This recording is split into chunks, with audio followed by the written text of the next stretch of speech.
Selamat pagi para tenaga kesehatan. Selamat datang di acara webinar ilmiah bidik seri ke-7 dari rangkaian HUT ke-42 RSAB Harapan Kita, Pusat Kesehatan Ibu dan Anak Nasional. Baik, hari ini saya akan yang kami hormati tentunya Direktur Utama RSAB Harapan Kita, Dr. Didi Danukusumo SPOG Konsultan MPH. Yang kami hormati juga seluruh narasumber kita pada hari ini, ada dengan Dr. Laksmi Ahyati, kemudian Dr. Tessa, spesialis bedah plastik, kedua-duanya. Kemudian ada dengan Dr. Akira Prayudijanto, spesialis anak, sekaligus moderator pada hari ini. Baik, selamat pagi semuanya, Shalom. Salam sejahtera bagi kita semua, Namo Buddhaya, Om Swastiastu, salam kebajikan. Puji syukur kita panjatkan kehadirat Tuhan Yang Maha Esa yang telah melimpahkan rahmat dan karunia-Nya sehingga kita dapat bersama-sama menghadiri acara webinar pada hari ini. Ya, sebelumnya acara pertama kita awali baiknya dengan doa bersama terlebih dahulu. Izinkan saya untuk memimpin doa untuk kelancaran acara kita pada hari ini. Doa menurut agama dan kepercayaan masing-masing, berdoa dimulai.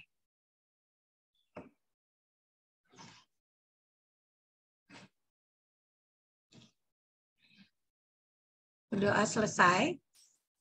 Baik, acara selanjutnya yaitu sambutan dari Direktur Utama RSAB Harapan Kita Pusat Kesehatan Ibu dan Anak Nasional kepada Dr. Didi Danukusumo SPOG Konsultan MPH. Disilakan.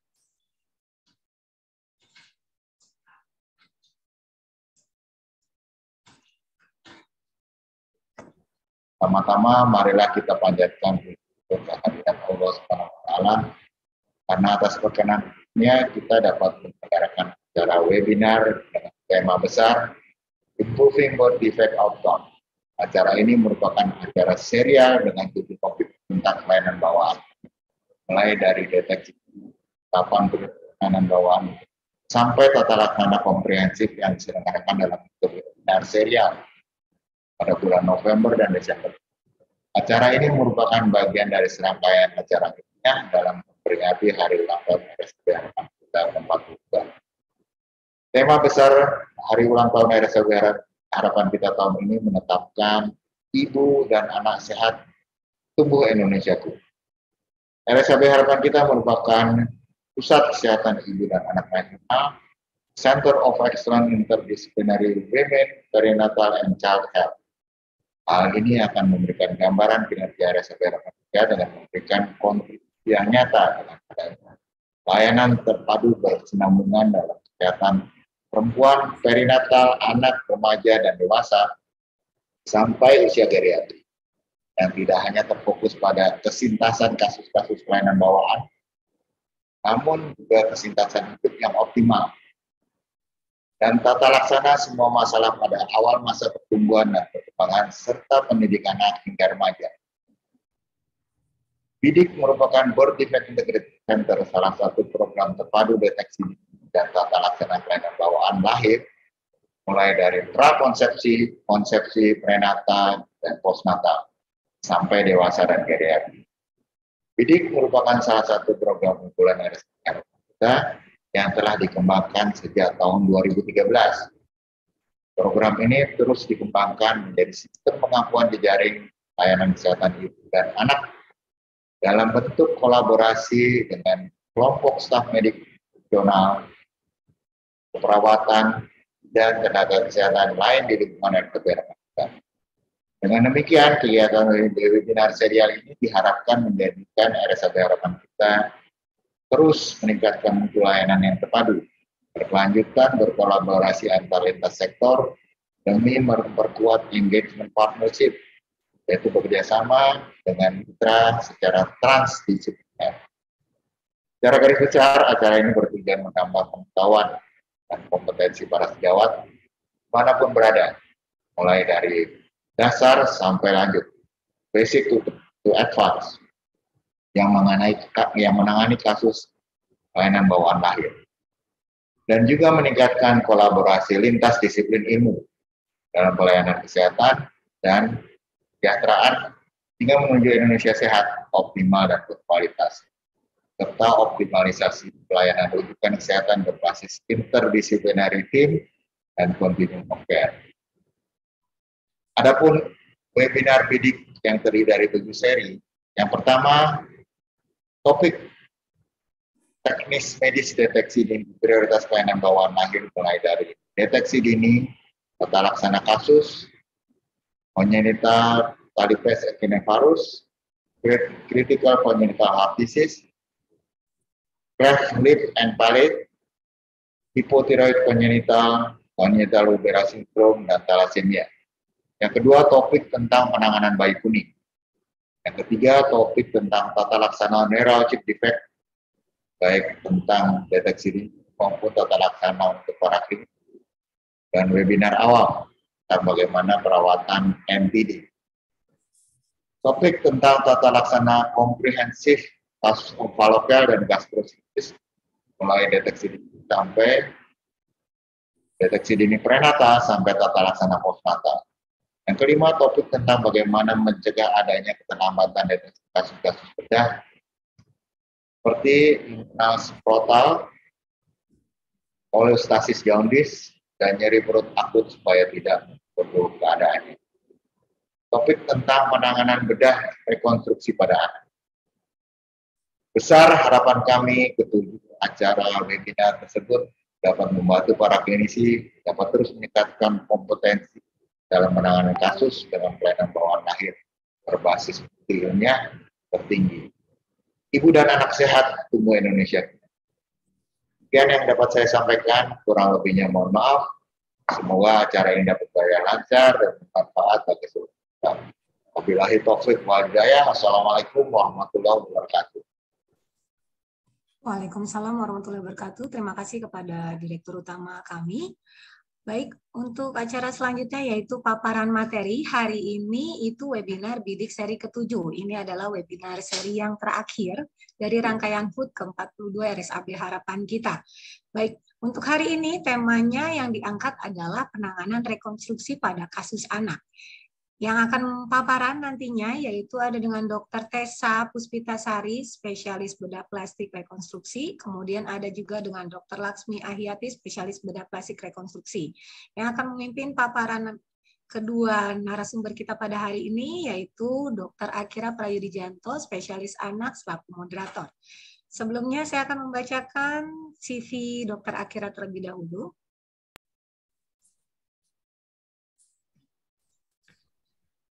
Baik, Dr. Akira dari riwayat pendidikan dan pelatihannya tahun 1990 beliau lulus dari Fakultas Kedokteran Unbrau. Kemudian tahun 2007 beliau lulus spesialis anak dari Fakultas Kedokteran Universitas Airlangga. Kemudian tahun 2008 fellowship di RSAB Harapan Kita bagian perinatologi. Kemudian 2012 beliau infant massage instructor, kemudian 2014 beliau di Netherlands, fellowship neonatologi, kemudian 2014, 2014 Netherlands lagi, kemudian 2018 dan 2019 di Jepang, kemudian 2019 di Filipina. Riwayat pekerjaan beliau dari dokter PTT, kemudian dokter Dinas Kesehatan Masyarakat Lombok, ya, dokter perinatologi, kakak perinatologi sampai saat ini, kemudian ketua kakak perinatologi, kepala instalasi perinatal terpadu dan pembinaan jejaring sampai dengan saat ini. Riwayat organisasi beliau, anggota ID sampai saat ini, anggota IDKI Jakarta sampai saat ini, kemudian tim pelatih Perinasia dari 2009 sampai saat ini. Kepada Dr. Akira Prayudijanto, disilakan.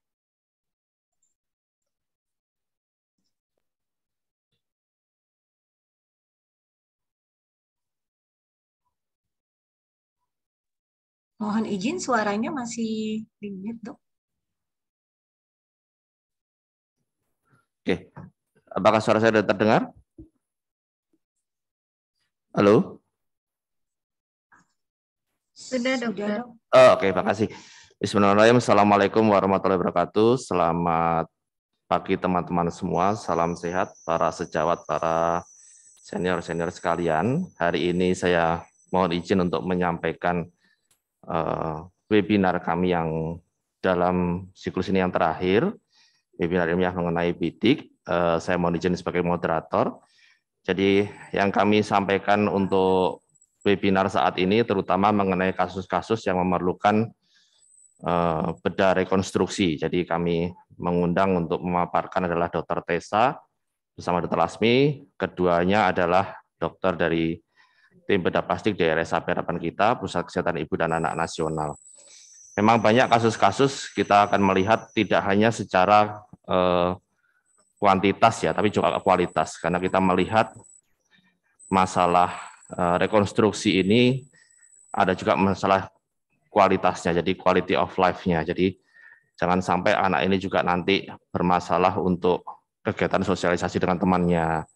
Ada rasa malu, kemudian juga ada fungsi untuk kosmetiknya. Jadi dan juga dengan program yang sekarang kita jalankan bersama ini adalah jejaring. Jadi tidak mungkin satu rumah sakit itu mempunyai atau satu institusi mempunyai semua kemampuan. Jadi kita membutuhkan kerjasama, kerja bersama. Jadi kita harus meningkatkannya bersama-sama. Tidak bisa satu itu menjadi yang paling bisa. Jadi rujukan itu sangat penting. Jadi silakan teman-teman kita berdiskusi. Tidak hanya kita yang memaparkan, tapi kita juga minta sharing dari teman-teman sekalian supaya kita bisa bersama-sama meningkatkan kualitas hidup dari anak-anak di Indonesia, terutama dengan kelainan bawaan ini. Untuk yang pertama akan dibawakan presentasi oleh Dr. Tessa Puspitasari.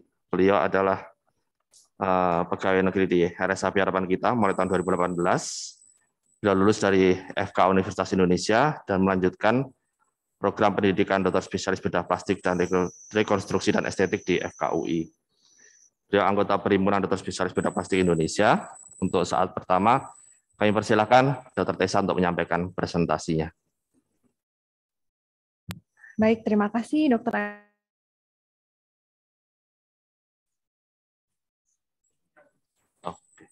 Oke, silakan Dr. Tessa. Baik, terima kasih Dr. Akira.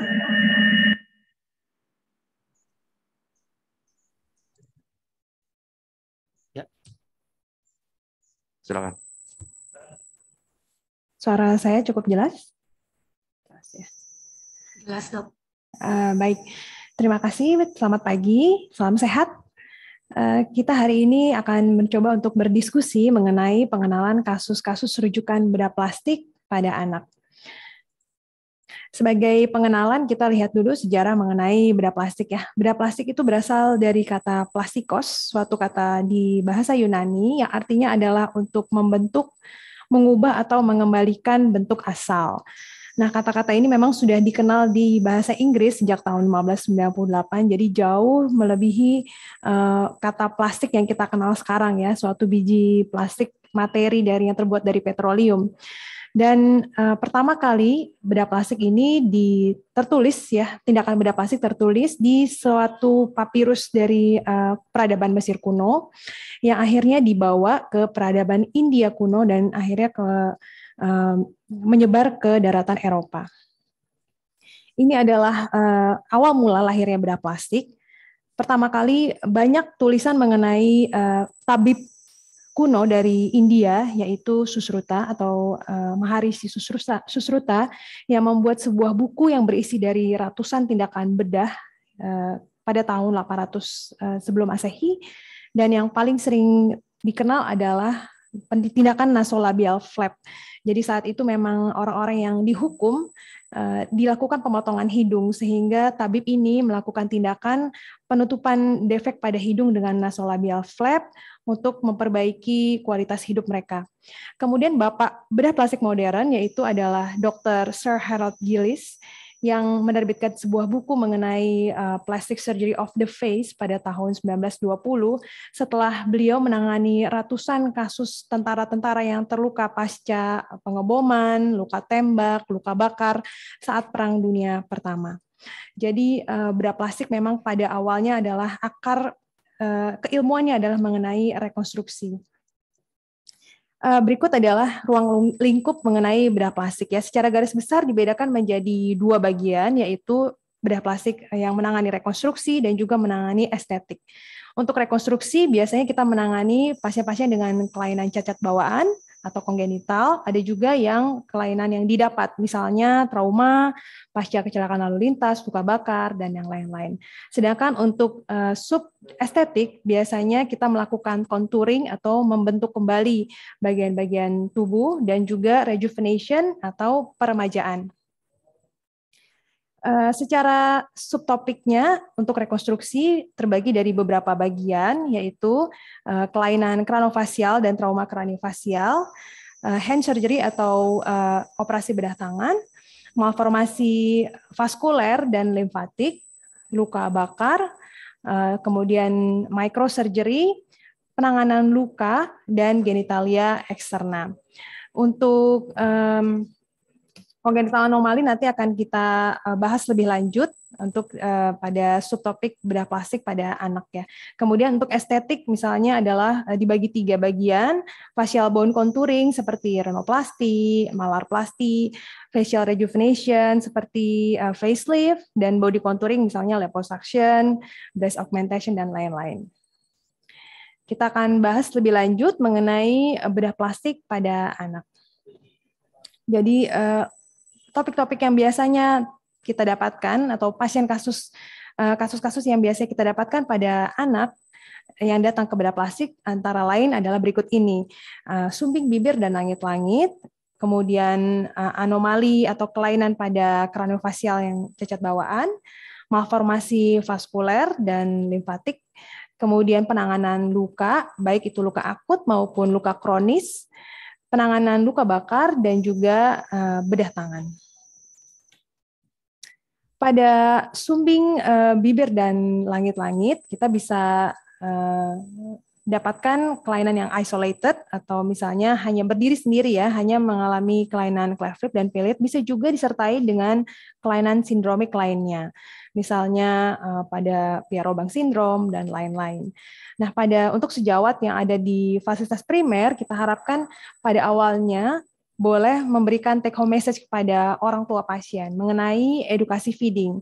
Edukasi di feeding yang penting adalah bagaimana cara untuk memberikan ASI ataupun susu formula ya kepada anak-anak dengan sumbing bibir dan langit-langit secara aman.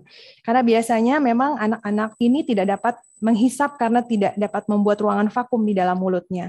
Sehingga butuh bantuan seperti DOT, baik itu DOT yang khusus untuk cleft palate, ataupun DOT biasa yang diperbesar lubangnya, sehingga bisa membantu mereka untuk menghisap atau menelan air susu. Dan biasanya kita lakukan dengan posisi yang setengah duduk untuk memperkecil resiko aspirasi. Kemudian boleh sejawat untuk mengedukasi mengenai timing operasi, yaitu biasanya kita menggunakan secara general internasional kita menggunakan rule of 10 ya, yang diterjemahkan di Indonesia menjadi berat badannya lebih dari 5 kg, usianya lebih dari 3 bulan, dan HB-nya lebih dari 10. Dan juga kita harapkan setelah pasien melakukan operasi, biasanya mereka terkadang ada yang lost contact ya, kontrol ke fasilitas tersier, mungkin karena lokasinya cukup jauh, masalah pembiayaan dan yang lain-lain, sehingga mereka boleh melakukan kontrol ke teman-teman sejawat di fasilitas primer untuk perawatan pasca operasi. Yang kami harapkan adalah bisa mengedukasi pasien mengenai perawatan luka, yaitu mengoleskan salep untuk menjaga kelembapan luka, dan perawatan scar, misalnya melakukan masas atau compression garment pada pasien-pasien pasca operasi cleft lip. Nah, ini adalah contoh kelainan kraniofacial lain yang lebih kompleks dibandingkan cleft lip dan palate. Kami harapkan memang teman-teman sejawat bisa mengenali variasi dari deformitas kepala dan wajah. Pada foto kali ini kita bisa melihat ada pasien-pasien dengan facial cleft yang biasanya kita diagnosis dengan menggunakan klasifikasi dari Tessier. Nanti akan dibahas lebih lanjut oleh Dr. Laksmi ya. Kemudian otoplasti, misalnya kuping caplang ya, yang bisa kadang pasien datang karena sering dibully oleh temannya gitu. Ini bisa kita lakukan rekonstruksi agar tampilannya lebih baik. Dan kemudian untuk kraniosinostosis yang bisa berupa sindromik ataupun non-sindromik. Pada foto kali ini kita melihat kraniosinostosis yang sindromik ya, atau Apert syndrome pada kasus ini, yang bukan hanya ditemukan kelainan kraniofasial, namun juga kelainan digital atau bagian tangan-tangannya ada sindak piling. Ini adalah kasus lain yang biasanya kami tangani, yaitu malformasi vaskular dan malformasi limfatik. Pada pasien-pasien biasanya kita lakukan klasifikasi mengenai malformasi vaskular dan limfatik dengan klasifikasi ISSVA atau International Society for Study of Vascular Anomalies. Nah, pada kasus ini kita bisa lihat bahwa kelainan ini bisa dilihat sejak masih dalam kandungan, yaitu dengan melakukan fetal MRI. Dan akhirnya dikonfirmasi dengan saat pasien sudah lahir dan kita lakukan MRI postnatal. Untuk pasien yang ada di picture ini adalah CLOVE syndrome, yaitu suatu kelainan kongenital. CLOVE syndrome itu adalah suatu singkatan ya dari congenital lipomatous overgrowth, vascular malformation, epidermal nevus, dan scoliosis atau skeletal atau spinal anomaly syndrome. Nah, ini akan dilakukan penanganan secara holistik dari tim yang multidisiplin ya. Ini adalah contoh kasus yang sering kami dapatkan. Pada kasus yang sebelah kiri adalah kasus hemangioma. Memang pada kasus-kasus hemangioma biasanya ada beberapa tindakan yang kita lakukan ya. Pertama bisa saja watchful waiting. Namun untuk kasus kali ini kita bisa lihat bahwa hemangiomanya tidak tertutup oleh epitel sehingga resiko perdarahan sangat besar, dan juga dia ada di bagian kepala yang vaskularisasinya pun jauh lebih ramai ya dibandingkan bagian tubuh yang lain. Pasien ini kita lakukan saat baru lahir, dikonsulkan ke kami, dan sementara menunggu sampai hemangiomanya berkurang dengan pemberian propranolol, kami lakukan perawatan luka secara intensif. Setelah pasien berusia 3 bulan, kita bisa lihat bahwa yang ada di bagian kanan bawah, lesinya sudah mengecil jauh, bahkan turun daripada batas kulit ya. Kemudian kita lakukan rekonstruksi dengan bipedical flap. Dan pada kasus yang malformasi limfatik yang sebelah kanan, kita bisa melihat bahwa pasien datang dalam usia kurang lebih 4 bulan ya dengan malformasi limfatik setelah didiagnosis ditegakkan dengan MRI di bagian torakal dan bahkan sampai ke intraokuler. Pada kasus ini kita lakukan secara simultan single stage reduksi massa dan juga kita lakukan terakhir injeksi sclerosing agent. Ini adalah foto follow up setelah 1 tahun. Tampak kita bisa lihat lesinya sudah secara MRI kita lihat tidak ada lagi lesi malformasi limfatiknya, dan pasien akan kami rencanakan untuk rekonstruksi lebih lanjut untuk ptosis di bagian retaknya.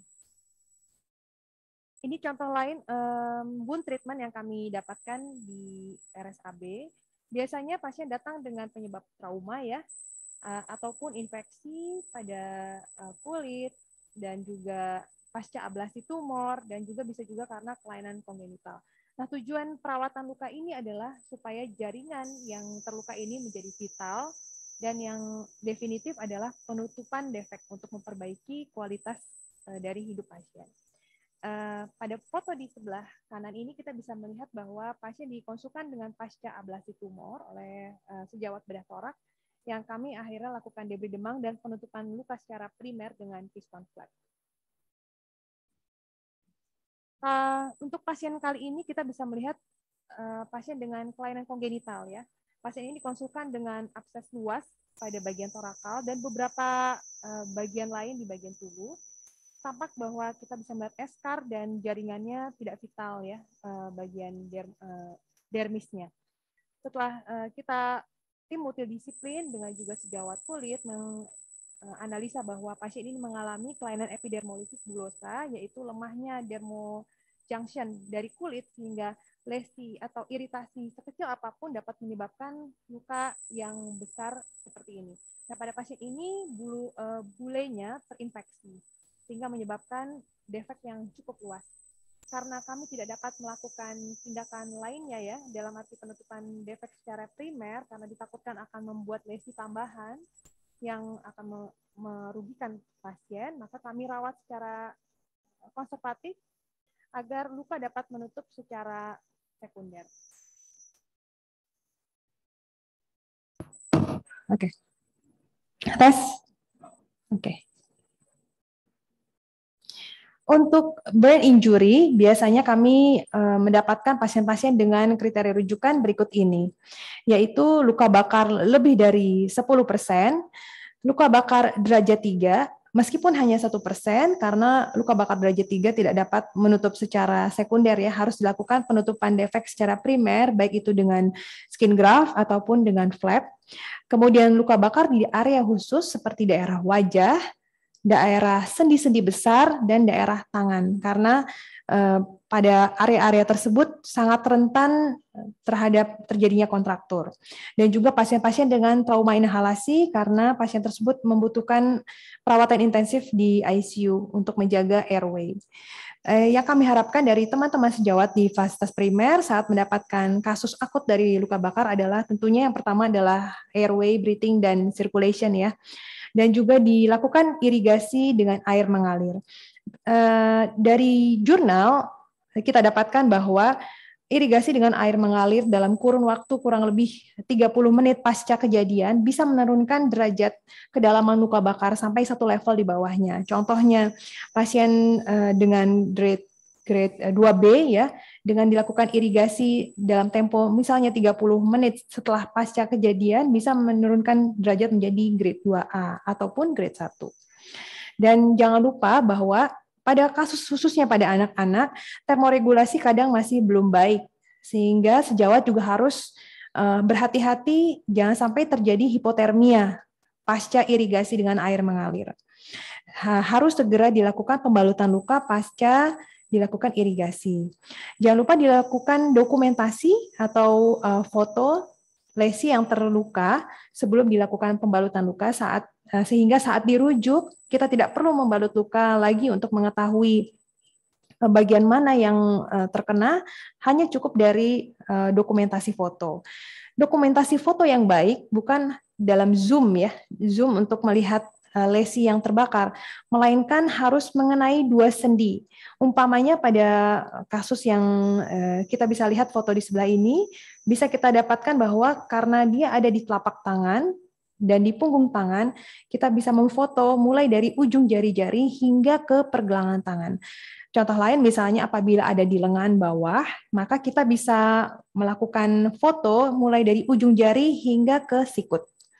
Sehingga nanti saat dirujuk, dokter yang dirujuk bisa mengenal dengan lebih jelas regio mana dan kemungkinan apa yang dapat dikerjakan kemudian.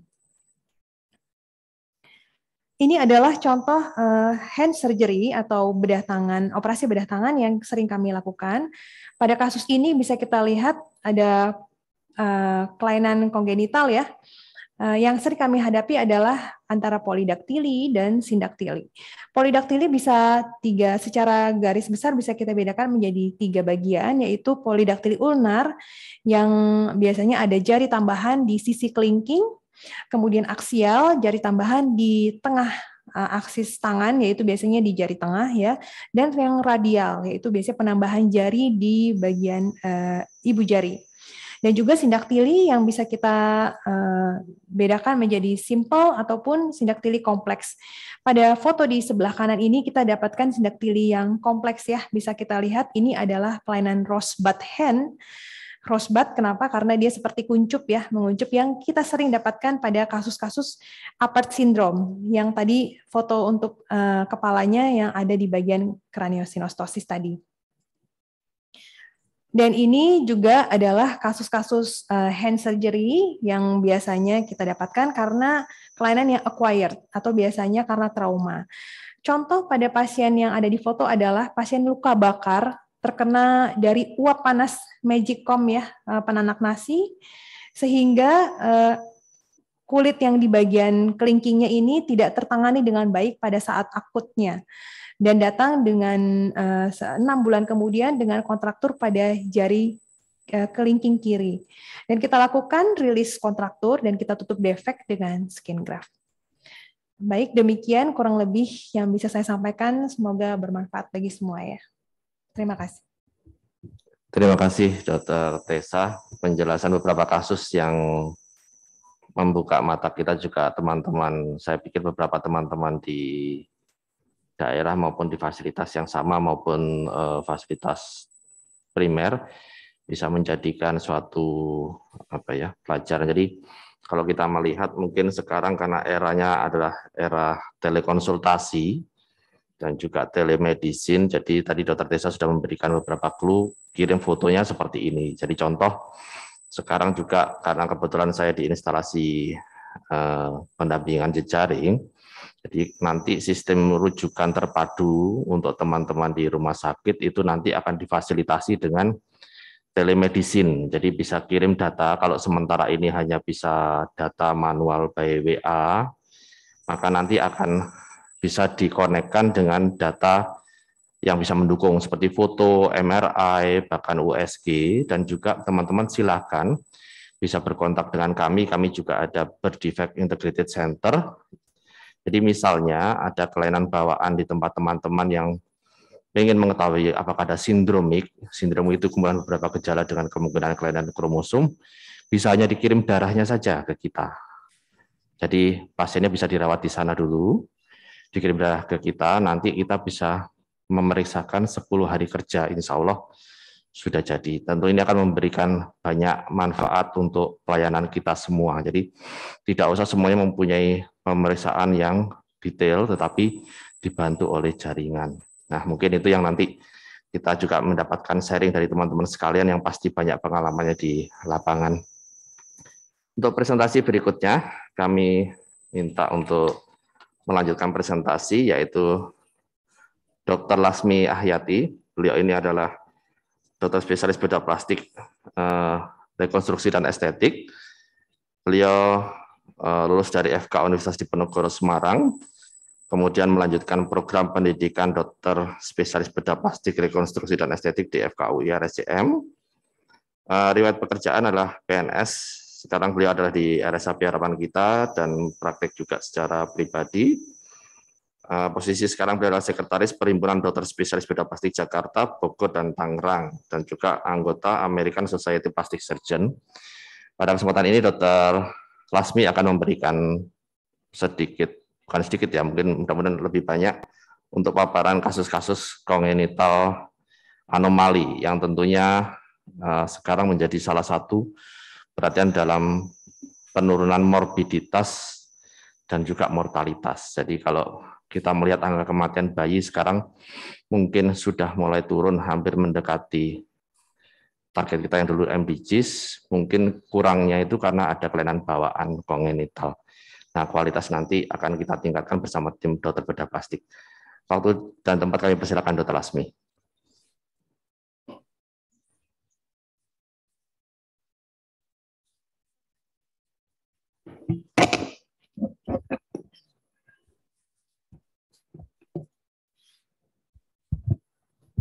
Baik. Assalamualaikum warahmatullahi wabarakatuh. Terima kasih Dr. Akira atas dibantunya kami menjadi moderator di acara ini. Kenapa? Oke. Kurang kencang ya? Oke. Share ini. Baik. Minta tolong dari Mbak Nena untuk disiapin presentasi Dr. Lasmi. Ya, baik dokter.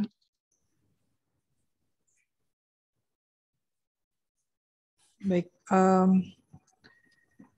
saya mendapatkan tugas untuk membahas tentang rare case, kasus-kasus yang jarang atau kasus unik di bagian bedah plastik yang ada di Rumah Sakit Anak Bunda Harapan Kita. Sebentar, akan di-share slide.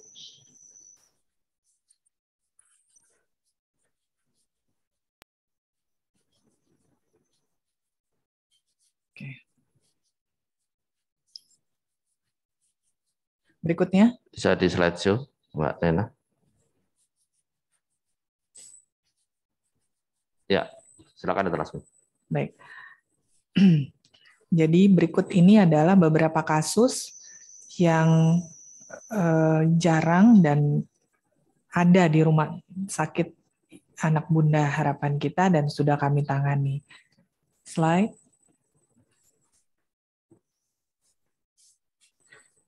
Jadi RSAB harapan kita sebagai pusat kesehatan ibu anak nih menjadi pusat rujukan pasien dengan kelainan kongenital berat. Dan penanganan pasien-pasien dengan kelainan kongenital berat itu multidisiplin. Dan alhamdulillah di sini kerjasama timnya sangat baik, sehingga pasien semua tertangani dengan baik. Jadi apa saja yang terlibat? Di sini ada ahli genetik, ada dokter obsgin dengan masing-masing subnya. Salah satunya yang bisa mendeteksi kelainan kongenital secara dini adalah sub feto-maternal. Anak begitu lahir dengan cacat yang berat pasti membutuhkan penanganan intensif. Kami punya tim perinatologi yang handal. Kemudian pasca tindakan, kalau perlu ruang perawatan, kami punya tim pediatric ICU yang handal juga. Tim bedahnya juga kerjasama antar tim bedah multidisiplin berjalan dengan baik.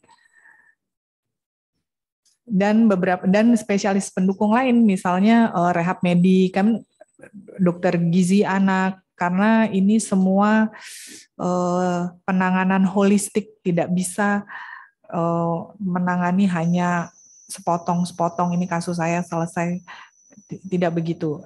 Penanganan pasien yang baik harus secara holistik. Slide berikutnya.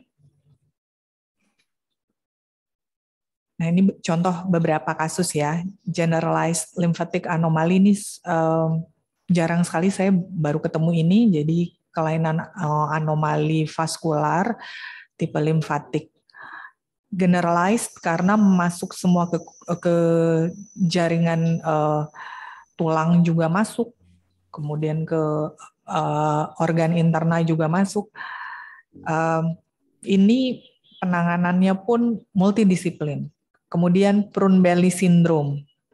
Ini kalau bahasa awamnya perut kodok. Ya, di sini ada beberapa dan kami pernah mengerjakan multidisiplin dengan bedah anak dan bedah urologi, conjoined twin. Dari 2016 sampai 2021 sudah ada 5 kasus conjoined twin. Dengan tingkat kesulitan yang berbeda-beda, dari yang paling rumit sampai yang relatif bisa dikatakan simple, sudah pernah dilakukan di sini. Kemudian facial cleft dan craniosinostosis. Craniosinostosis di sini banyak terjaring karena ya rumah sakit anak bunda ya. Jadi dokter bedah sarafnya juga pediatrik bedah saraf. Kemudian radiologinya juga pediatrik. Jadi benar-benar terbantu kami. Bedah plastik kami terbantu dengan tim yang sudah ada di sini. Lanjut. Nah, ini kasus pertama Prune-Belly. Sayang saya nggak ada foto dia lagi berdiri ya supaya kelihatan perutnya kayak kodok gitu ya. Prune-Belly ini disebut juga Engelbert syndrome. Dia langka ya. Kejadiannya hanya 1 dari 400.000 anak lahir hidup. Apa saja sindromnya, gejalanya? Adalah tidak terbentuknya otot-otot dinding perut atau terbentuk tapi parsial. Kemudian dilatasi saluran urin. Jadi collecting urinary bisa di tract-nya atau di vesika urinarianya. Dan testis yang ada di dalam perut, jadi tidak turun.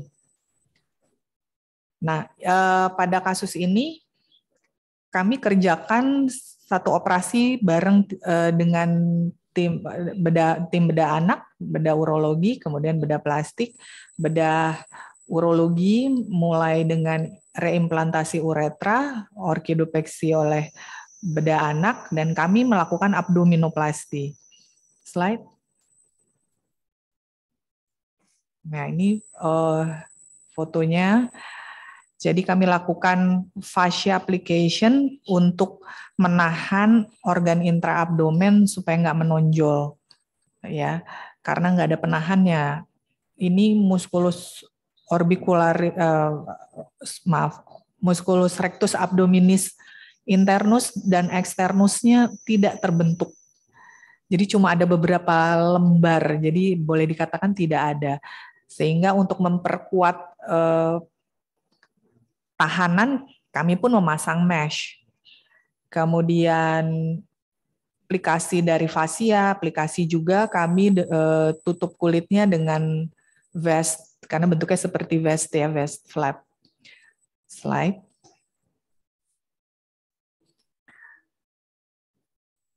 Kasus yang jarang berikutnya, sebenarnya nggak jarang ya, cuma berat gitu. Facial cleft. Ini sumbing wajah, kelainan atau malformasi kongenital di wajah. Bisa kena tulang, bisa kena soft tissue saja, bisa dua-duanya. Jadi embriologinya itu pada usia kehamilan 12 minggu itu lagi fase penting pembentukan wajah. Jika ada sesuatu pada minggu-minggu ini, maka akan terjadi kelainan fusi. Jadi pertumbuhan wajah, pembentukan wajah itu dimulai dari atas ke bawah, atas dan bawah bertemu di tengah, kanan kiri ketemu di tengah. Kalau belum sampai tengah sudah berhenti, jadi sumbing, jadi belah karena dia tidak bertemu. Pada usia 23 dan 24 minggu kehamilan itu wajah dan tulang kepala mulai molding, ya. Slide. Penyebab facial cleft ada genetik dan non genetik. Jadi kalau non genetik ini penyebabnya banyak ya. Kalau genetik udah jelas lah, berarti dia ada riwayat keluarga, ada kalau diperiksa ibunya, pokoknya ada kelainan pada kromosomnya. Sementara yang bisa terjadi pada orang yang genetik nggak ada keturunan, bisa. Misalnya karena radiasi.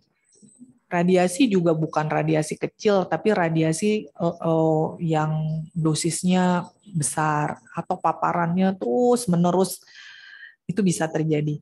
Kemudian infeksi. Infeksi pada ibu hamil biasanya torch ya, toxo, rubella, cytomegalovirus. Kemudian maternal idiosincrasy. Jadi pada ibu-ibu yang jadi ini didapat dari penelitian, jadi pada ibu-ibu yang anaknya facial cleft itu diperiksa, ternyata sebagian dari mereka memiliki kadar fenilketonuria lebih tinggi dari normal. Kemudian pada ibu-ibu diabetes itu juga kemungkinan untuk terjadi facial cleft lebih besar. Kemudian faktor kimia lebih ke obat-obatan ya, misalnya defisiensi vitamin gitu ya. Kemudian vitamin A, isotretinoin ini makanya sebaiknya waktu hamil stop atau pakai tapi dalam dosis yang terpantau. Biasanya kan itu dokter kulit ya. Jadi mesti konsultasi dengan dokter kulit dan dokter obsgin untuk penanganan jerawat misalnya. Kemudian pada ibu perokok, ya memang merokok lebih banyak mudaratnya ya. Jadi ibu perokok ini kemungkinan untuk terjadi facial cleft lebih besar daripada ibu yang tidak merokok. Nah, seperti saya sempat singgung tadi, klasifikasi itu berdasarkan tulang dan jaringan lunak soft tissue. Yang pertama membuat klasifikasi adalah Teixier, ahli bedah plastik pada tahun 1976, yang membuat pembagiannya berdasarkan garis-garis relatif terhadap potongan sagital wajah. Slide. Nah, pada pasien ini facial Teixier cleft Teixier 3 dan 11. Jadi goalnya kita adalah merekonstruksi jaringan lunak. Kita perbaiki lower lid, kemudian hidung, kemudian bibir. Jadi soft tissue-nya dulu untuk apa? Supaya memudahkan dia makan, kemudian melindungi globe bola mata ya supaya tidak terekspos, dan hidung juga supaya ya ini juga masuk ke kemudahan anak ini untuk makan dan proses bernapas. Jadi apa yang dilakukan? Biasanya sumbing wajah ini isinya jaringan parut, jadi keras. Jadi itu kita bebaskan, kemudian ya kita desain untuk menutup area yang sumbing. Tulangnya bagaimana? Nah, tulangnya kita akan menunda sampai anak usia lebih besar. Slide. Nah, ini single stage reconstruction karena ini hanya makrostomi hanya ya. Sebenarnya nggak hanya sih. Ini bilateral facial cleft makrostomi ya. Jadi Teixier tipe Teixier 7 ya. Pasien ini kita rekonstruksi pada sudut bibirnya yang panjang. Kita cari batas-batas anatomisnya, nah disitulah patokannya kemudian kita perbaiki. Ini memudahkan dia untuk makan, ya. Jadi fungsi, lebih ke fungsi. Hanya kalau bedah plastik tuh fungsi iya, tapi estetik akan ngikutin karena kami diajar untuk selalu ingat dalam rekonstruksi itu ada yang namanya estetik unit. Nah, jadi kalau bibir, hidung satu estetik unit, ya harus dipikirkan itu. Jadi nggak sampai narik bagian yang lain. Gitu. Slide. Ini adalah pasien kami yang datang, orang tuanya devastating sekali karena wajah anaknya monstrus ya, seperti monster. Mereka nggak berani keluar rumah, nggak berani ketemu tetangga, saudara aja nggak berani gitu. Jadi bedah plastik tidak hanya menangani si bayinya saja, tapi juga orang tuanya, karena orang tua dengan cacat bawaan yang sebegitu berat ini mereka pasti down. Jadi mesti dikuatkan, diyakinkan bahwa ini bisa ditangani bertahap, tapi bisa. Gitu. Ya, pada pasien ini berat ya karena dia bilateral, facial cleft Teixier 3, 4, 5 yang kiri, kemudian yang kanan 7, 5 ya, 5 yang kanan. Ini operasinya bertahap. Tahap 1 kami menutup cleft yang di sisi kiri.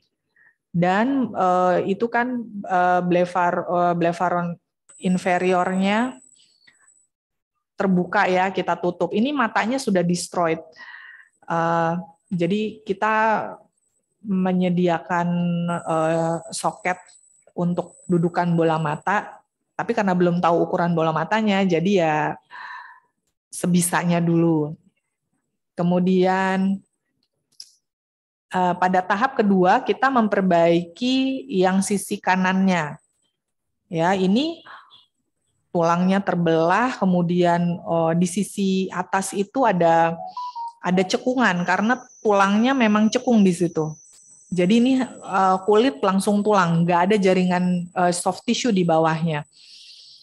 Ini tahap berikutnya kita perbaiki nih sisi yang cekung ini. Yang tahap kedua kita menutup celah bibirnya, celah sudut bibirnya ini. Kemudian setelah kita tutup, begini kondisinya. Kemudian yang di bawah ini adalah operasi berikutnya, di mana anak sudah mempunyai bola mata palsu, kemudian kita buat dudukan yang pas dengan bola mata palsunya tersebut. Slide sebelumnya. Oke. Kemudian foto berikutnya adalah foto anak pada usia ini sudah 5 tahun ini anak ini. Nah, bisa terlihat bahwa di sisi yang kanan itu menutup, tapi memang masih ada perbedaan tinggi ya. Itu karena tulangnya memang yang kita belum lakukan apa-apa tulangnya. Jadi sebisanya kita hanya memperbaiki soft tissue-nya mendekati normal. Kemudian di yang saya bilang daerah cekung tadi itu kita lakukan dermovet graft. Lumayan, jadi nggak dekok sekali gitu ya. Slide. Nah, ini craniosinostosis. Ini adalah fusi prematur dari sutura tengkorak. Ubun-ubunnya nutup lebih cepat dari normal.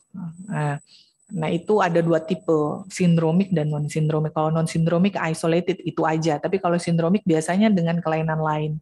Kelainannya biasanya di jari-jari, tangan atau kaki.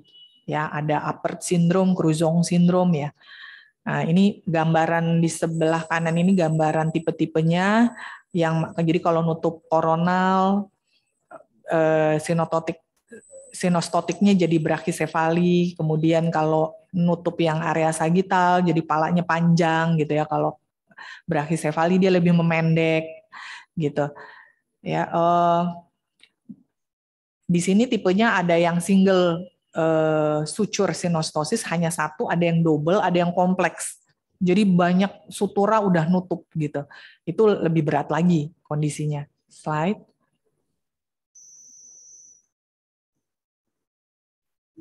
Oke. Nah, ini kasus Kruzong.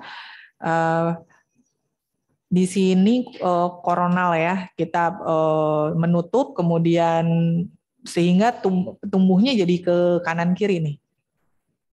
Kemudian kita lakukan perbaikan dengan fronto orbito advancement, jadi partial advancement ya. Jadi kita buka bersama bedah saraf tentu. Kita lihat perbedaannya, dia jadi maju, tulang dahinya ya kita potong, kita majukan. Kemudian kalau dari bawah kelihatan tadi matanya terlihat karena tulang kepalanya kayak blesek ya. Kemudian kita majukan, nah seperti ini. Slide. Oke, demikian paparan dari saya. Mudah-mudahan bisa dimengerti. Jika waktu saya kembalikan kepada moderator, Dr. Akira. Terima kasih, Dr. Lasmi. Kita melihat perubahan yang sangat signifikan ya. Kalau kita melihat zaman dulu mungkin saat ya saya jauh di atasnya Dr. Lasmi ya, tapi saya masih junior di sini, masih super junior. Nanti malam itu lagi show super junior, jadi saya masih penggemarnya. Itu kalau kita punya facial pasien-pasien dengan kelainan begini, hampir pasti morbiditasnya tinggi.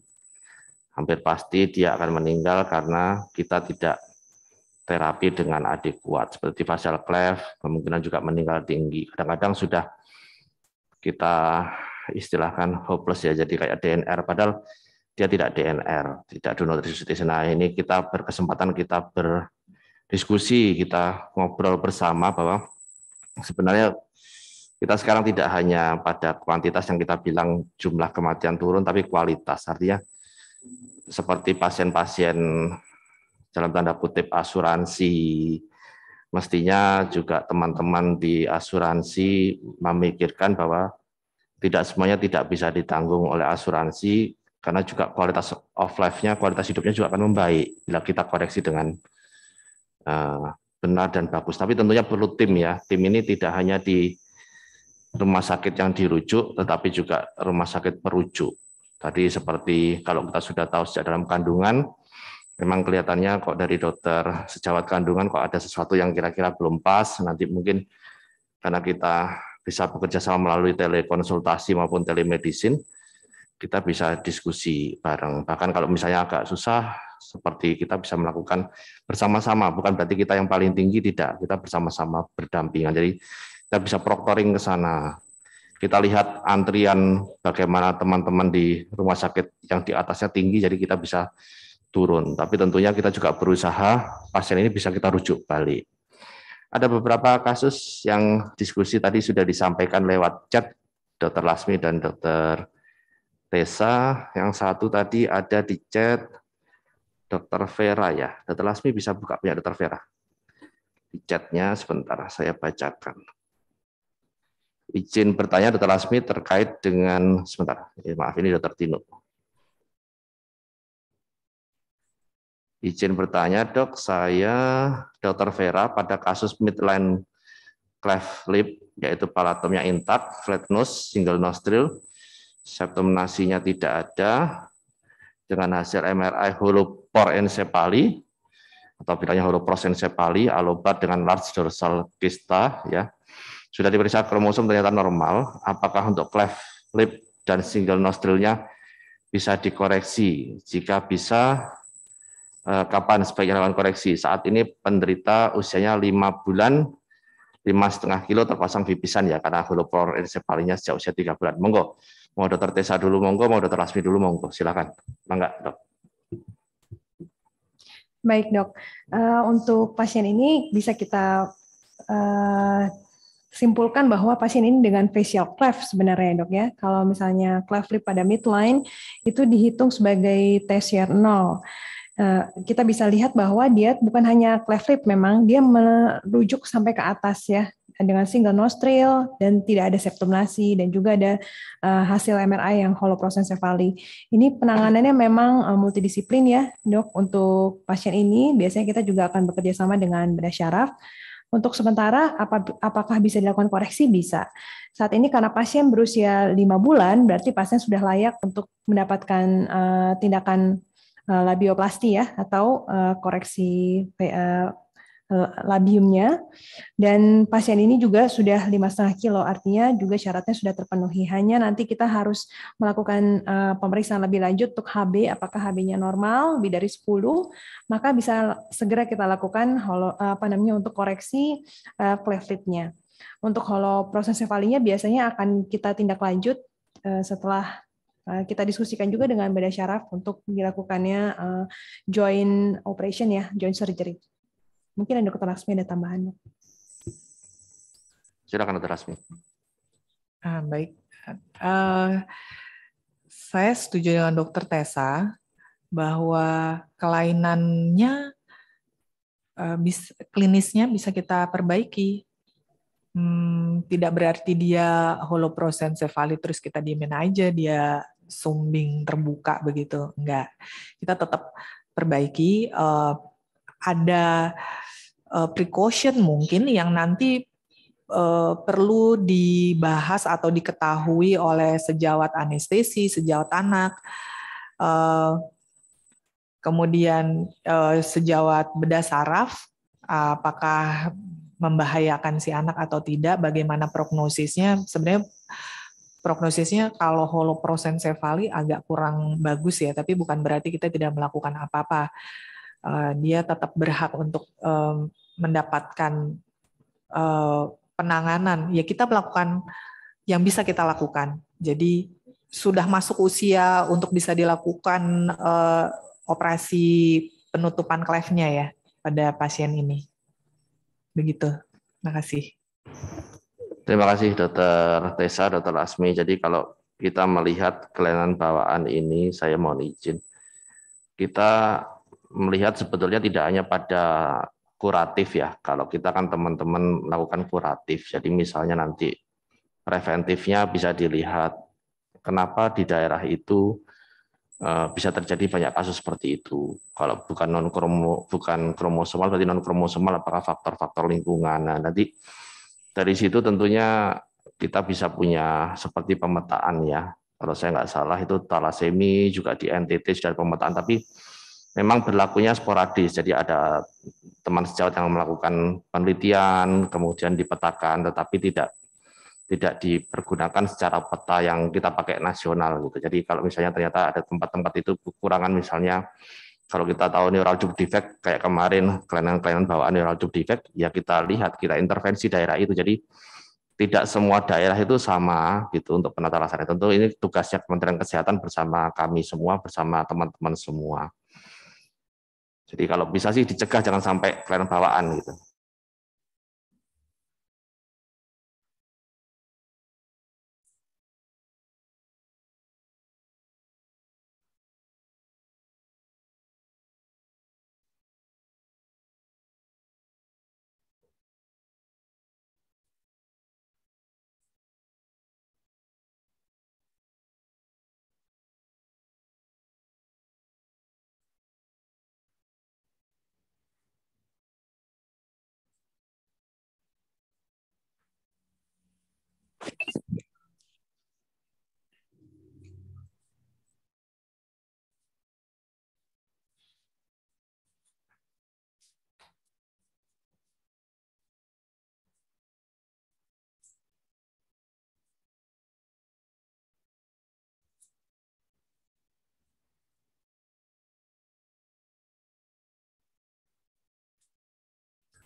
Ya, ya memang problem internet ini kadang. Ya, baik dokter, silakan. Oke, ini lagi ini masalah internet tadi, tapi sudah masuk kembali. Memang kalau pakai tele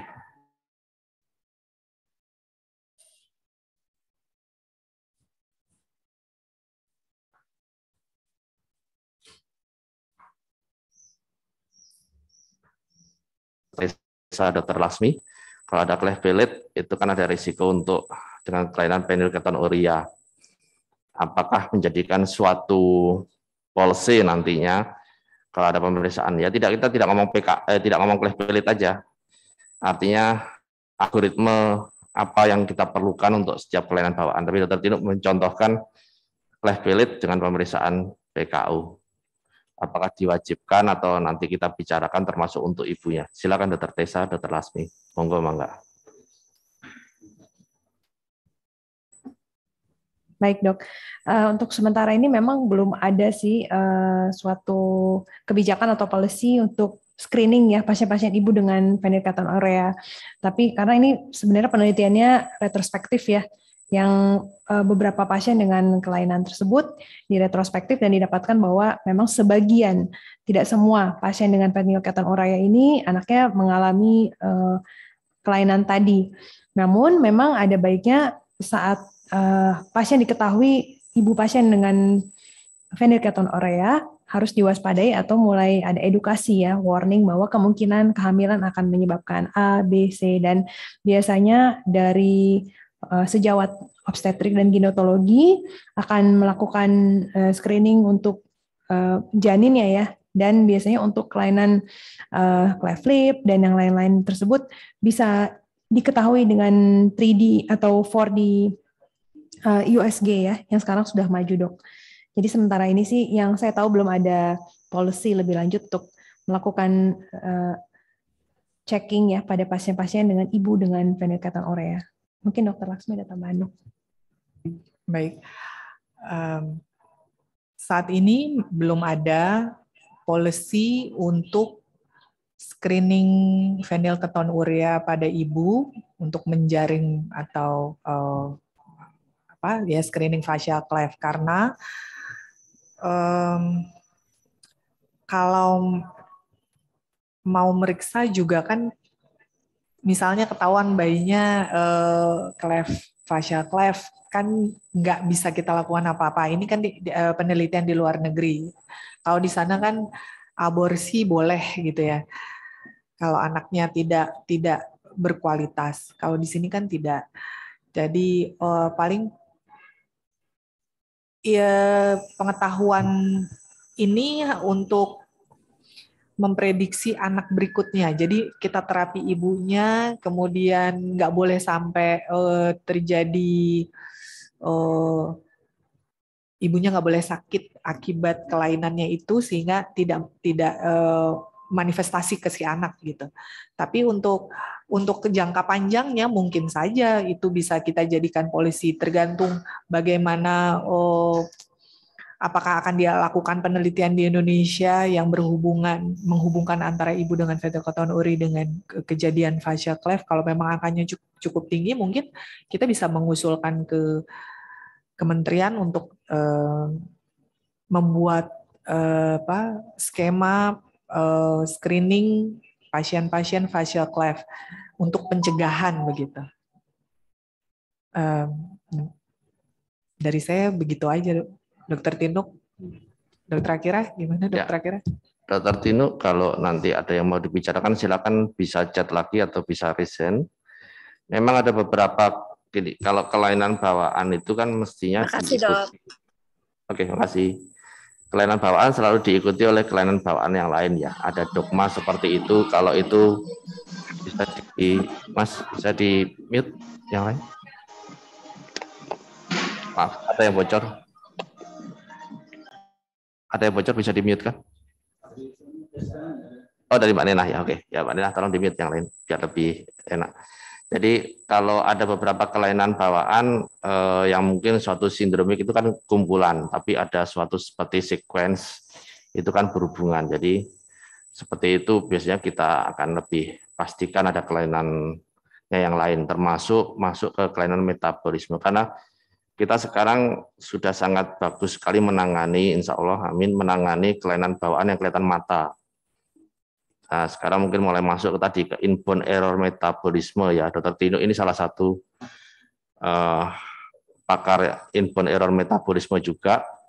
Nah, kelainan bawaan metabolisme ini yang sekarang harus kita mulai garap seperti PKU segala macam, karena pasti akan menimbulkan morbiditas dan mortalitas. Seperti tadi Dokter Lasmi beritahukan, memang harusnya kita melihat kalau suatu daerah itu ternyata banyak kasusnya, ya kan, kalau kita mapping misalnya dari teman-teman Kemenkes juga ada tim berdefek, di situ banyak kasusnya mengenai cleft palate, makanya kita lihat apa penyebabnya. Nah, di situ sebenarnya menjadi suatu ladang untuk penelitian kita, karena terus terang untuk Indonesia ini belum masuk ke internasional secara jelas ya, jadi kurang speak up. Tapi kita sudah membuat buku oleh tim bidik dan juga beberapa foto kelainan bawaan oleh almarhumah Dr. Heriati. Mudah-mudahan nanti kita bisa masukkan ke dalam internasional jurnal. Karena foto dari Dr. Heriati almarhumah, beliau sudah masuk POSUM. POSUM itu seperti kamusnya kelainan bawaan internasional. Dari Indonesia, alhamdulillah beliau sudah masukkan, beliau meninggal sekitar 3-4 tahun yang lalu. Jadi itu menjadikan satu motivasi untuk kita bersama, kita bisa berbicara lebih banyak di internasional, dan kita punya program untuk manajemen lapangannya. Jadi kita lihat Dokter Tino, nanti kalau memang banyak kasus seperti itu, kita tarik retrospektif, kita bisa cekkan untuk kemungkinan PKU. Dan PKU kalau nggak salah, itu juga bisa pakai panel-panel urin ya Dokter Tino. Jadi sekarang dimudahkan dengan panel-panel itu. Memang sih tanda kutip biaya lebih, tapi kalau kita melihat kualitas suatu standar, kita jangan menurunkan standar. Justru kita yang meningkatkan standar. Minta tolong di mute yang Mbak Nena. Oke. Ya, baik dokter. Terima kasih Mbak Nena. Izin bertanya dari Dokter Suprohaita. Izin bertanya, apakah selalu dilakukan screening penyakit jantung bawaan pada pasien dengan kelainan bawaan? Silakan Dokter Tessa, Dokter Lasmi. Monggo, silakan. Baik dok, biasanya sih memang kami adalah ujung terakhir ya dok dari pasien dengan kelainan bawaan. Jadi kami untuk menangani kasus-kasus rekonstruksinya. Jadi biasanya memang sudah terscreening untuk PJP pada di fasilitas sebelumnya ataupun di dokter anak yang awalnya menangani. Namun untuk apabila memang pasien datang langsung ke bedah plastik, biasanya dari kami memang akan mengkonsulkan dulu ke dokter sejawat anak untuk toleransi operasi dan juga sejawat anestesi, dan mereka nanti yang akan melakukan screening tambahan untuk pasien-pasien tersebut untuk persiapan operasi. Demikian mungkin Dr. Laksmi, Dok. Baik, terima kasih pertanyaan dokter. Selama ini kami mendapatkan pasien itu memang kalau di sini sudah terscreening dengan sendirinya. Jadi kalau dia dengan kelainan jantung, dia pasti datang ke kami udah bilang bahwa anak saya dengan kelainan jantung, Dok, sudah dalam terapi atau kontrol ke dokter jantung anak gitu. Jadi nanti kami tinggal koordinasi saja kapan waktu yang tepat untuk operasi, apakah sudah aman atau belum ya toleransi operasi itu. Tapi kalau dari klinis pasiennya tidak ada kelainan, misalnya biru atau ya paling gampang biru ya, atau sesak napasnya begitu, biasanya tidak ada screening khusus. Ya kita mengkonsulkan ke dokter anak, biasanya dokter anak yang akan melakukan pemeriksaan semuanya. Kalau memang curiga ke PJB, ya akan dikonsulkan kepada sejawat di sub kardio. Kalau untuk baksos ya kita ngelihat dari misalnya baksos di daerah gitu ya, screening lihat aja kalau biasanya cacat kongenital berat, biasanya kita memang udah curiga ada yang lain-lain. Nah itu kita tidak lakukan di rumah sakit yang perlengkapannya atau fasilitas dan sarana prasarananya tidak lengkap gitu. Jadi itu sudah tertapis ya. Jadi kalau udah kelihatan sebelum operasi kan kita periksa dulu, kalau ada kelainan yang berat, kita akan lakukan operasi di rumah sakit besar, rumah sakit dengan intensivis yang baik, dokter kardiologi anak kalau memang ada kelainan jantung. Nah baru kita lakukan di tempat tersebut. Jadi screeningnya yang datang ke kami udah langsung terscreening gitu, gampangnya gitu. Ya, terima kasih Dr. Tessa, Dr. Lasmi. Memang kalau kita melihat kasuistik, memang ada beberapa algoritma. Jadi misalnya, karena kebetulan saya di neonatologi, mungkin urun rembuk sedikit, beberapa kelainan di garis tengah atau midline itu memang kita curigai ada kelainan yang lain, misalnya kelainan cleft lip, maka dia ada kemungkinan kelainan jantung. Ada kemungkinan risiko, tapi tetap pemeriksaan fisik. Jadi kita jangan lupa, teman-teman dokter umum pun sudah melakukan pemeriksaan klinis yang terbaik. Meskipun ada juga mungkin sekitar sekian persen yang tidak terdeteksi melalui pemeriksaan klinis ya. Jadi dari inspeksi, palpasi, perkusi, auskultasi, kalau kita melihat sesuatu yang tidak normal, kita akan konfirmasi. Dan biasanya kalau untuk kegiatan-kegiatan yang sifatnya massal, tentunya kita akan pilih yang aman. Tetapi ada beberapa algoritma yang memang kita lihat, kalau memang dia ada kemungkinan kelainan bawaan yang lain, kita akan screening penyakit jantung bawaan. Karena tentunya berhubungan dengan masalah nanti manajemen operasinya ya. Apakah pemberian obat-obatan, perawatan pre, saat, dan paskanya. Itu terima kasih banyak teman-teman sekalian. Silakan kalau ada yang lain bisa melalui chat sebentar. Oke. Jadi kita bisa diskusi. Ini memang kesempatan untuk siklus webinar peringatan 42 tahun RSAP Harapan kita. Ini siklus yang terakhir, tapi kami juga sangat berkeinginan untuk berdiskusi bersama teman-teman. Silakan dilanjutkan, bisa melalui telekonsultasi kami nanti yang kita buka jika kita ada pelayanan berdefect integrated center. Maaf dokter, akhirnya ini ada pertanyaan lagi yang japri. Oh, ada yang Japri, silakan. Ya. Dr. Lasmi, kalau gitu Jadi, silakan. Monggo. Baik, ini ada pertanyaan, jika ada kelainan jantung, mana yang didahulukan? Operasinya dulu atau jantungnya dulu? Jadi jawabannya adalah jantungnya dulu. Beresin jantungnya dulu, udah aman, baru kita beresin cleft-nya. Atau beresin operasi apapun. Bedah plastik main aman kok. Kalau yang lain sudah teratasi, baru kita main.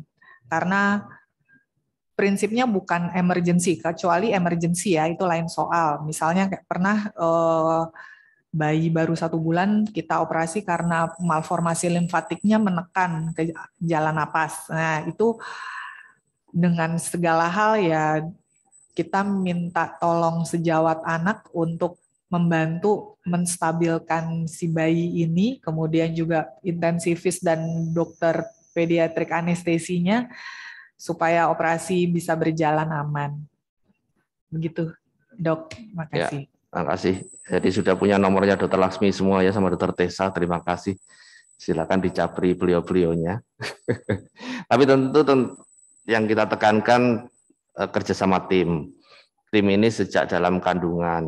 Kalau sejak dalam kandungan teman-teman dari sejawat Opjin atau bidan melihat ada sesuatu yang kira-kira kok tidak normal, maka sebaiknya dikonfirmasi. Karena sekarang rujukan, ya ini karena ya ini pesan sponsor ya, karena saya di pendampingan jejaring dan rujukan dalam tanda kutip, maka kita bisa tidak lagi berjenjang, bisa langsung kompetensi. Jadi kalau sudah tahu dalam kandungannya kelainan bawaannya ada cleft lip palate gitu, kan nggak mungkin lahir nanti di rumah sakit tipe C, mohon maaf gitu. Meskipun seksionya bisa di tipe C, maka bisa langsung dirujuk. Tentunya ini dibantu oleh teman-teman dari Opjin, dari teman-teman sejawat feto maternal, dan itu bisa dikirim by sistem hasilnya. Nanti kalau USG bisa dikonfirmasi oleh teman-teman sejawat Opjin tim feto maternal. Kalau memang diperlukan, kita bisa siapkan MRI-nya. Masalah pendanaan itu nomor sekian ya. Karena kita tetap yang utama, seperti kita tahu sebagai dokter, yang utama adalah keselamatan pasien. Tetapi tentunya kita juga melihat quality of life-nya, atau istilah kita itu, mohon maaf, istilahnya ada compatible with life apa enggak. Seperti zaman saya, ya laki-laki saya merasa tua banget ya. Jadi zaman saya sekolah dengan kelainan bawaan yang berat itu hampir semuanya tidak bisa dilanjutkan. Tapi sekarang kita melihat bahwa dia compatible with life, dia bisa dilanjutkan kok hidupnya. Tetapi kalau misalnya sejak dalam kandungan teman-teman sejawat Opjin bisa melihat ada kemungkinan kelainan bawaan, misalnya kemungkinan sindrom Patau, trisomi 13 atau trisomi 18, kemudian bisa dibantu oleh teman-teman feto maternal untuk melakukan pemeriksaan darah dalam kandungan. Dikirim saja darahnya ke kita atau ke sejawat yang mempunyai fasilitas. Kalau dia 13 atau 18, secara internasional kita tidak lanjutkan. Jadi istilahnya tidak compatible with life. Tapi seperti tadi, misalnya bentuknya yang mohon maaf tidak karu-karuan tadi, ternyata alhamdulillah bisa direkonstruksi dengan bagus. Tentunya yang diutamakan adalah yang kegawat daruratannya dulu. Kalau memang kelainan jantungnya, dan biasanya sih memang ada kelainan yang lain, kelainan jantungnya ya kita perbaiki dulu, sambil kita sama-sama melaksanakan rekonstruksi di ujungnya untuk meningkatkan kualitas of life. Ataupun yang limfatik itu pernah juga ya, Dr. Lasmi, Dr. Tessa. Dr. Tessa sudah masuk sini belum ya?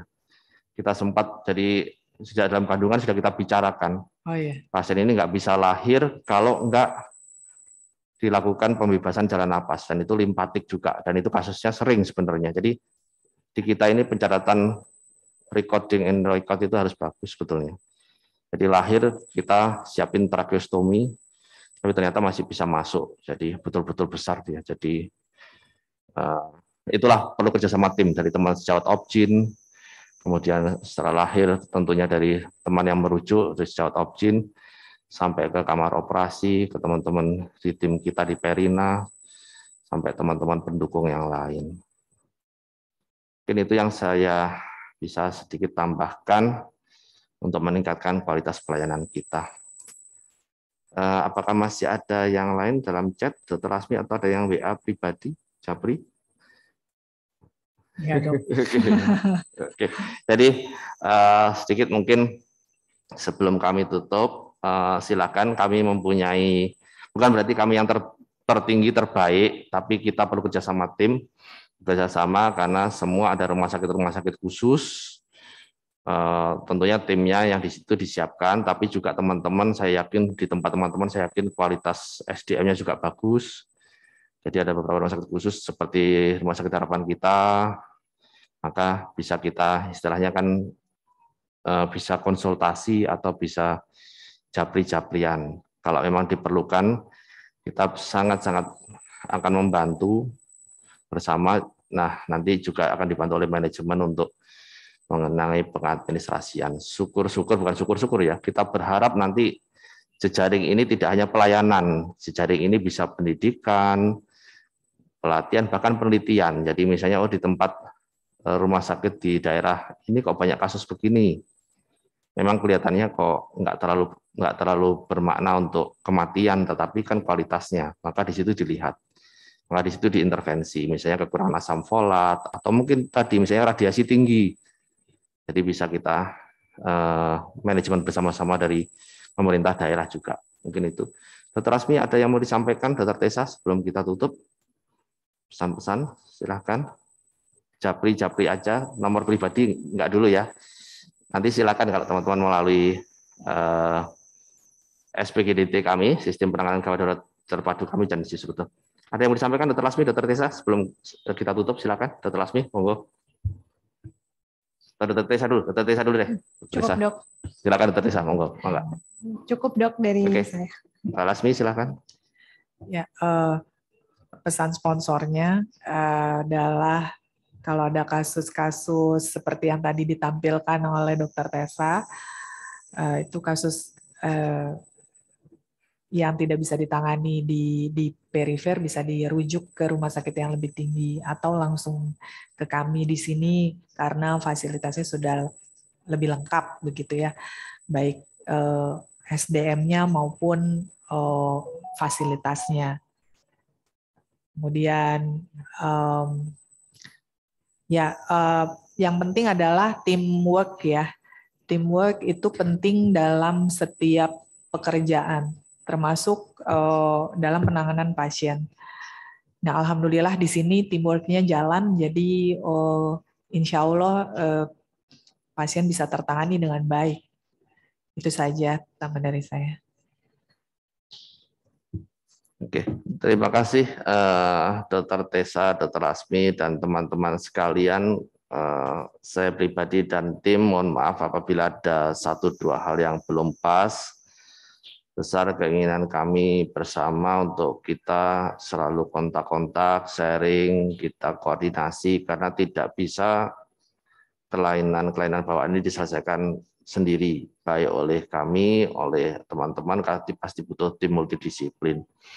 Dan yang kedua, meskipun sifatnya adalah beda rekonstruksi ataupun estetik, tapi ini juga meningkatkan kualitas hidup. Jadi kalau kita melihat pesan-pesan dari Pak Jokowi kan kita meningkatkan SDM. Jadi kalau dalam kandungan sudah dibaguskan, kalau kita sudah tahu ada prematuritas atau kemungkinan kelainan bawaan harus dioptimalkan supaya kalau lahir nanti dia tidak dalam tanda kutip membebani ataupun dia menjadi beban, ataupun dia tidak berkualitas. Jadi contoh aja, mungkin teman-teman bisa lihat Steve Hawking, segala macam juga kelainan-kelainannya, bahkan yang kelainan bawaan yang lain seperti tuli ataupun buta ternyata bisa memberikan kontribusi yang bagus. Apalagi sekarang keilmuan, saya yakin teman-teman sudah tidak ada hambatan untuk peningkatan SDM. Di ujung Indonesia pun sudah masuk jaringan internet. Dan janjinya tahun 2024, janjinya sih mudah-mudahan itu 3T juga semuanya akan mendapatkan dari Kominfo, mendapatkan WiFi gratis, jadi internet gratis, supaya kita bisa melaksanakan telekonsultasi dengan benar. Jadi ada jatahnya Kementerian Kesehatan, ada jatahnya Kemendikbudristek ya, yang akan diberikan jaringan WiFi gratis di tempat-tempat teman-teman semua, terutama di 3T. Saya mohon maaf atas segala kesalahan, mudah-mudahan menjadikan manfaat bagi semua. Terima kasih atas kesediaannya di tengah-tengah pelayanan teman-teman sekalian, di antara kesibukan teman-teman sekalian. Saya tutup dengan ucapan alhamdulillahirrahmanirrahim. Selamat siang, salam sehat semuanya. Wassalamualaikum warahmatullahi wabarakatuh. Kita perlu foto nggak nih? Mbak Nena, ada foto? Mbak Nena? Ya dokter, ada foto bersama. Silakan Mbak Nena. Ya, baik Bapak Ibu, para peserta webinar pada pagi hari ini adalah series terakhir untuk bidik kita, series ke-7. Mudah-mudahan ilmu yang sudah di-sharing oleh narasumber bermanfaat. Izin kita akan foto bersama, teman-teman panitia bisa bersiap. Dan oke, baik. Para dokter sekalian dan para peserta, mohon membuka kamera. Kita akan foto bersama dalam hitungan 1, 2, 3. Terima kasih. Baik, para dokter dan peserta sekalian, untuk frame selanjutnya akan kami save otomatis oleh panitia. Terima kasih. Demikianlah acara webinar kita pada pagi hari ini. Terima kasih atas segala partisipasinya. Untuk recording kegiatan webinar pada pagi hari ini akan kami upload di YouTube @RSABHK. Atau Bapak Ibu, para peserta dan para dokter sekalian bisa juga berkunjung ke Instagram di @RSABHK. Terima kasih banyak. Selamat pagi. Wassalamualaikum warahmatullahi wabarakatuh. Warahmatullahi wabarakatuh. Izin live ya. Terima kasih para dokter atas waktunya. Terima kasih teman-teman semua.